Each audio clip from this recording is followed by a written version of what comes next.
All right, hi there, welcome back. It's so nice to see you again. Just a quick video today. I want to share my top 9 tools that I use on my Mac every day, almost every day.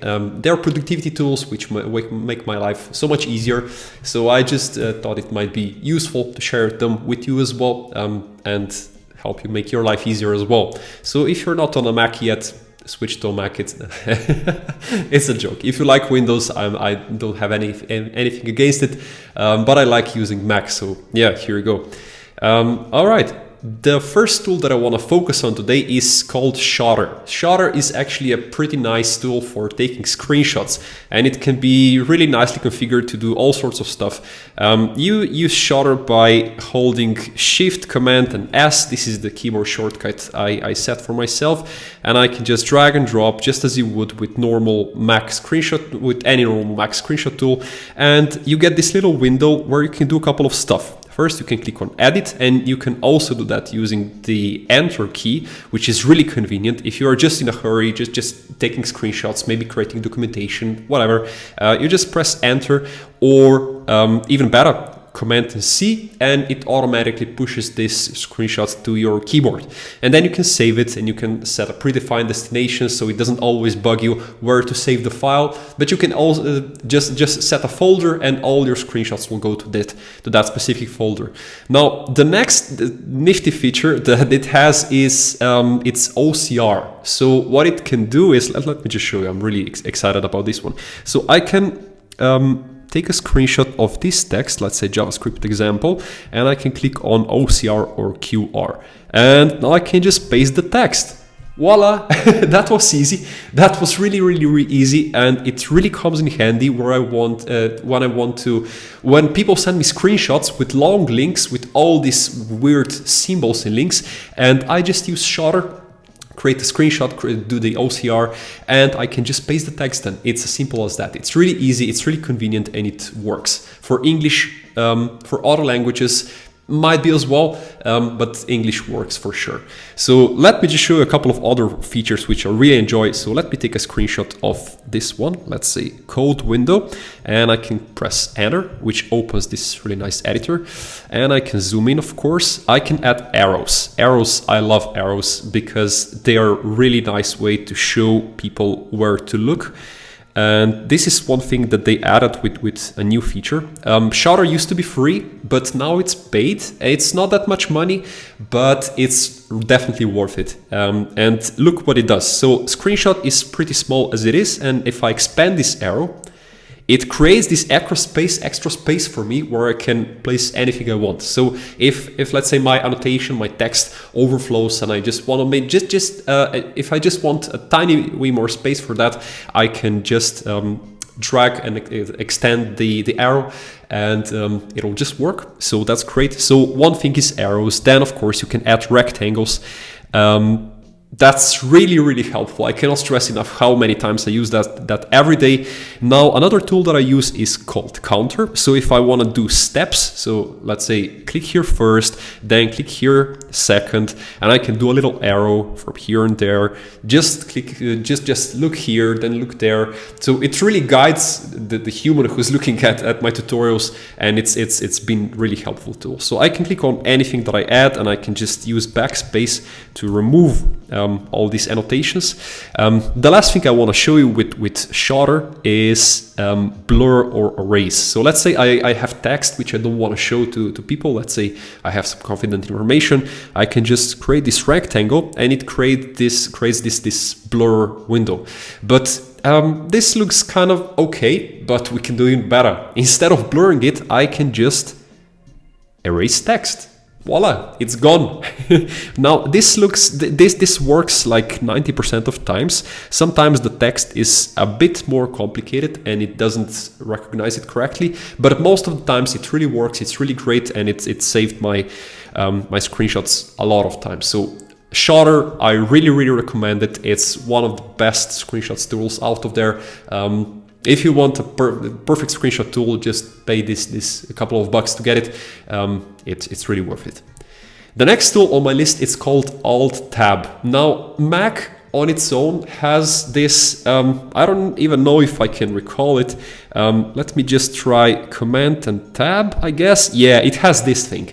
It's nice, it's okay. So this is Windows Switcher. If you don't want to use the expose or I don't know, swipe between windows or just use the dock, if you want to do it quickly, then you can just use Command Tab. But there's an even better option. What if you want to see just a little tiny preview what's on each of these windows? So instead of Command Tab, you can use Option Tab. Voila, look at what I have here. So this looks very similar to what Windows offers. So and it kind of resembles Windows closely, but it's actually a really nice Windows switcher. So if you want to switch windows really quickly, AltTab is your friend. And apart from just seeing the windows, so you can definitely just use the keyboard. It works brilliantly. But so not only does it show windows which you have open, but it also shows you this closed applications which are waiting for you in the dock. If you hide the window, it also appears here. And one other thing which I use a lot to save memory, it's kind of my syndrome. I know Mac has all these enhancements and everything, but when I close the app on a Mac, it remains open and it bugs me. It has this little, it doesn't show because I cropped the video, but in the dock, there are this little small, let me just take a screenshot because it's really annoying. I mean, look at these things. So all these little dots, this means that applications are still running. Oh my God, I have only 8 GB of RAM on this machine and the applications are still running. How is that? How is that even possible? I know that Mac has all these optimizations, but anyway, but instead of keeping them open, I can just kill them. Right? Yeah, but that's not really convenient unless you have Alt-Tab. So you can just press Option and Tab. And let's say Affinity Design, I don't use it just at the moment. I will click on Quit App. Just wait a second until it closes and it's gone. It doesn't have this little point here. It's not open anymore. So that's brilliant. That's really great. And I really like it for that. And it has all these window features here as well. So yeah, Alt-Tab definitely your friend. Next one on my list is Raycast. Raycast is brilliant. It's actually a replacement for your Spotlight search. So you probably know Spotlight search. It's the thing that pops up when you press Command and space. And as you can see here, this is not your regular little boring Spotlight search. It's actually Raycast. It's a special application. It doesn't cost anything. It can if you want extra features, but what I use, it's the free version is more than enough for me, and it's a big enhancement over just the pure regular Spotlight search. And what it does is, one of the best features I use is you can assign this little aliases to apps. So instead of typing Visual Studio, oh, I wanted code, I did not want the regular Visual Studio. Why? So instead of typing Visual Studio and missing the perfect app every time, you can just assign these small aliases. So let me type in code. Yes, this is the app that I want, exactly which app I want. So you can assign this little aliases to every little app or folder on your Mac, and have it accessible just with a click, essentially. It does all these calculations. What I use really often is currency, what is it called? Conversions, of course. Let's say 100 euros to GBP. Yeah, that's 85 pounds. Let's go. Let's say it. It says updated 51 minutes ago, which is great. It apparently that's how much it is. So yeah, I use it for that. I use it for mainly for launching applications. This is what Spotlight does anyway. But yeah, it has all these little features. One of the features that I often use a lot is. As well is all these little integrations. I use LastPass as my password manager, and it has an integration with Raycast. So instead of opening LastPass, entering my password, and doing that over and over again, I can just type in LastPass. LastPass. And I have this search vault. I won't open it for obvious reasons, of course. But what it does is it allows me to just type in the name of the website I have in my LastPass, just press enter, and it copies the password directly to my clipboard instead of me having to open the app and fiddle around with it. So it's really great. So yeah, this is Raycast. I really like it. Moving on. What do we have next? Okay, Macy. Macy is one of my favorite apps as well. What it is it's a clipboard manager. So if you've never used Cboard Manager before, it essentially saves what you copied and allows you to repaste it later. Remember all the times that you wanted remember the last time you tried to log into a website, and let's say you don't have this browser extension installed. So you have to manually copy the username and the password, go back to the website. Of course, I forgot to mention. So you have to open your password manager, copy the email, go to the app, paste the email, then go back to your password manager, copy the password, go back to the website and paste the password back in. Can we optimize it? Yes, we can. And how can we do it? So instead of copying email separately and password separately, you can just use a password a clipboard manager. So I can go and select this one and press Command C to copy. And let's say this is my password. Press Command C again. And if I want to paste anything from Macy, I can just use Shift, Command, and V, I believe. And as you can see, it saves all these records, all the things that I copied. And it also works with images, which is brilliant. So if I do screenshots with Shter and I press Command C to push them to my clipboard, it saves them to Macy as well. So if I take a screenshot and maybe there's an important piece of information that I want to copy, Macy will save everything. So I don't need to worry that I will accidentally miss something that's on my clipboard and having to repeat some very time-consuming procedures to get back to the piece of information I lost. I can just use the Cboard Manager. So I can click test 1, 2, 3 and it just pastes it right back. And then I just press Command V and it just pastes the same thing over. So the last thing that I choose to paste, it remembers it and it pastes it right back to my input field. So that was Macy. It's also really configurable, but I won't go into details because that's the main thing that I really like about it. It's just that feature that allows me to copy it essentially. You saw what it does, so that's great. Next up, Gify capture. Gify, you know Gify. It's the place where you find all these cat memes and everything. Yeah, but what it also does is it offers this really great GIF recording app. So did you ever receive an email where the other person send you a procedure, like a tiny little tutorial on how to perform a certain thing? Was the picture animated? That's already too complicated, and nobody does it. Only I do it. But GIFs are really crucial when conveying information. So if you don't want to do a full-blown tutorial, or if you don't want to create a loom, let's say, I'll talk about loom in my next video. Remind me. But yeah, you can just create a simple GIF, and you can do that using Gify. So open Raycast. I showed you Raycast, and open Gify, Gify capture, and it's a really great app because I can just drag and drop to whatever space I want to focus on. I can just press record, and let's say I want to show how to open a context menu. Okay, I'm not sure if that's gonna get captured, but anyway, okay, close that, play it. Right click, yay, it captures the context menu. That's great. Okay, so I can click on save as and save it as GIF, and it also allows me to save MP4, which is also really convenient if you just want to do a short video. I never use this button, but if you want to, go ahead. It's really great for that as well. So yeah, that's Gify. GIFs are really nice way to communicate things. Apart from Loom is also one of my favorite applications, but more on that later.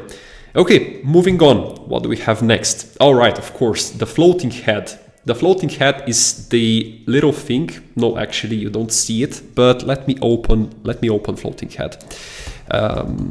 Floating head. So that's it. That's actually everything that it does. So it's an app that shows your camera on your screen. It's like this thing. I'm doing it at the moment with OBS.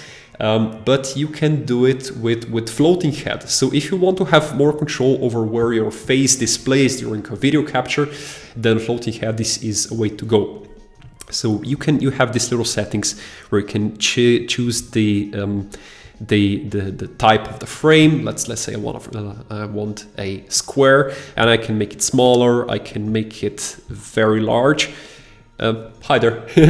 And let's put it back to medium. So this is normally what I prefer, and of course circles are the way to go. So yeah, that's floating head. There's not much to say. It's really useful if you want your head on your screen, let's say while you present on Teams. Well, not the best example maybe, but anyway, if you need that, then you know what to do. All right, moving on.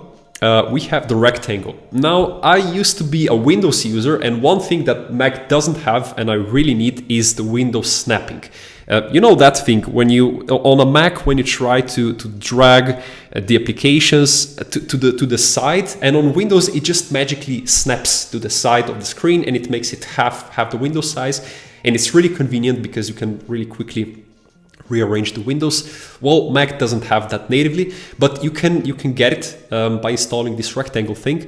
And look at it. Look at that. So let me grab this window and pull it to the side. Bam! You see this little. I just remembered that you don't see my finger, but I can just drop it and it resizes it to half of the size, and it makes room for another window. Let's say I want to open this document. Just double click it. It opens the preview, and I can just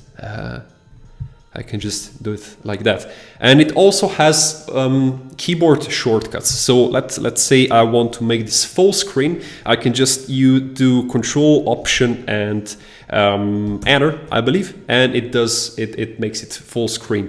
I can move it back to be half size, and I can do it with Control, Option, and arrow key. And I can do it. That's really what it does. So snapping is here. You can have it even on a Mac. So yeah, if you're not convinced about switching to Mac already, then I hope you are now. Okay, moving on. Rectangle.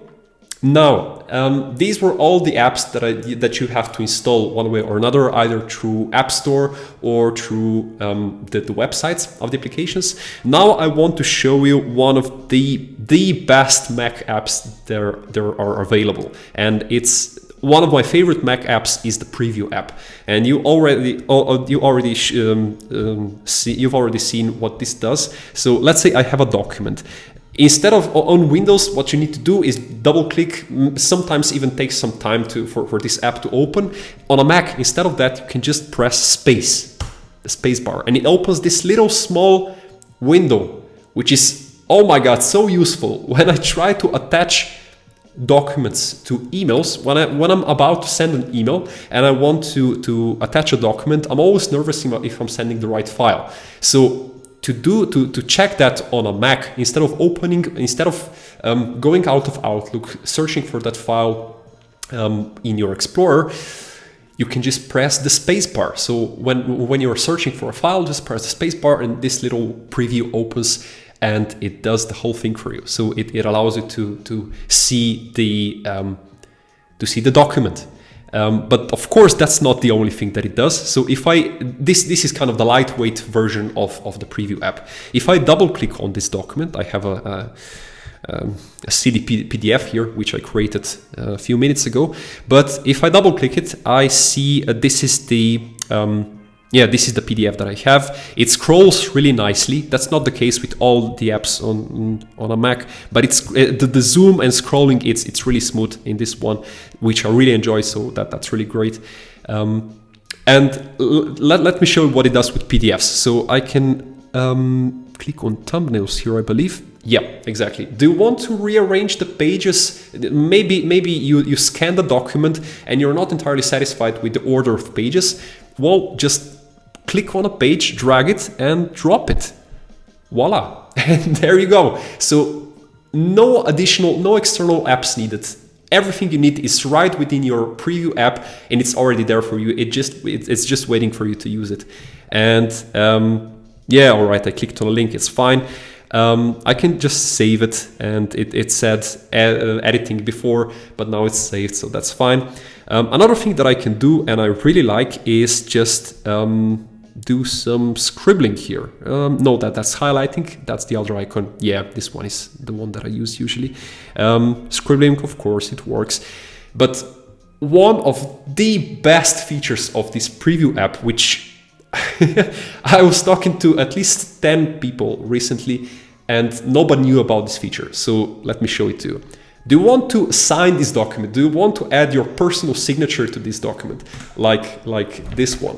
So I scribbled a little signature here just for this example, and how to make this signature that I have right here appear here on my document. Easy. Let me show you. So I can go to here and create signature, and there's this sign button, and of course I can use trackpad to create a signature. Click here to begin, and I can use this scribble tool, but I don't like that. That's not that you can't create a good signature with that. The other option that you can use is use your iPhone, and I could not believe what this does. So inbuilt, if you have an iPhone and a Mac, they are connected brilliantly. You just click on this icon, iPhone icon, and it opens a special dedicated app that you don't even know that you have on your iPhone, and it opens it up and it allows you to scribble the signature with your hand, with your finger, on an iPhone. So if that's the option that you want to go with, if you have a stylus, let's say, then that's definitely the best option. And the other option is to use the camera. So I can click on camera, and maybe it won't work as brilliantly as.